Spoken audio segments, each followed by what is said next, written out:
They say that pain eases with the passage of time.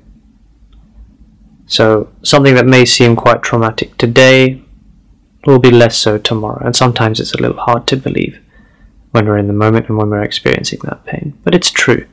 Things do get better with the passage of time. So it's almost as though your emotions have a half-life. That is to say that they decay with the passing of time as other things come into your field of attention as you go through your life getting on with things, I suppose. But what about this particular idea of the half-life of emotion? And I want to look at this with respect to your ideas and dreams as well. Now, for so many of us, we get grand ideas, we throw a lot of energy into these ideas, and then they seem to die with the passage of time. Say, let's take for example the beginning of the year, when we all form our New Year's resolutions. Now, this is something that I do almost every year. However, what I've recently started doing more of is actually writing out these New Year's resolutions, but then going back to them very, very regularly. So on my phone, I have several ideas or resolutions that I've written down that I try to follow, or at least look at on at least a daily basis.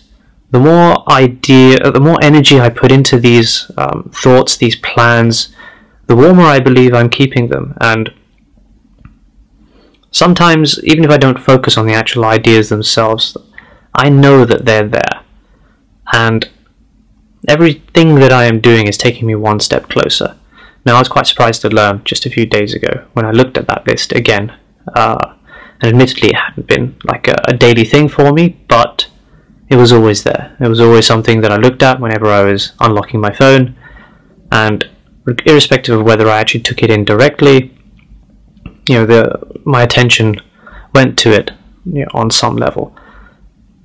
And I believe that that was keeping these ideas warm. It was keeping these ideas cooking, and bringing them to a point where they're actually going to become a reality quite soon. So some of these ideas were things to do with my family, things that I wanted to happen for my father, his business. I put a lot of time aside recently to help him with that, and thankfully that has been paying off, that has been working out, so he'll be in a much, much better position. And this will give me more time to focus on you guys as well, right after some of these things have been taken care of properly. But at least I'm laying the foundations for my next plan, which is to begin to speak about what it is that I've picked up over the years. Now, I've travelled quite extensively. I've done business in many, many countries.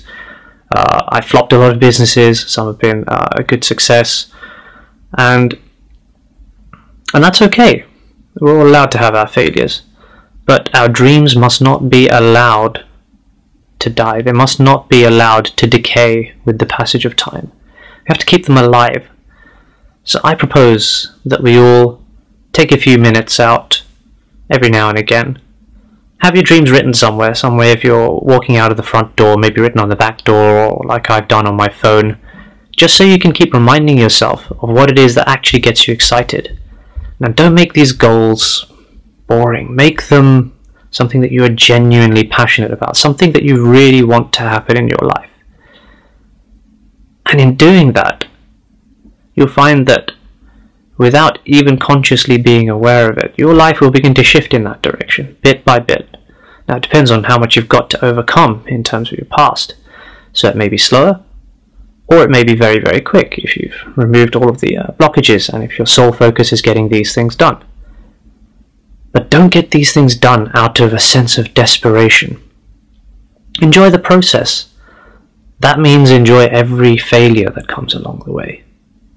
And I'm dead serious about this. Do not look at your failures as being this extremely painful thing that you're going through, because they're not. Every failure is one step closer to getting it right, to making something a success. It takes a certain number of failures sometimes, No one can do anything right the first time round.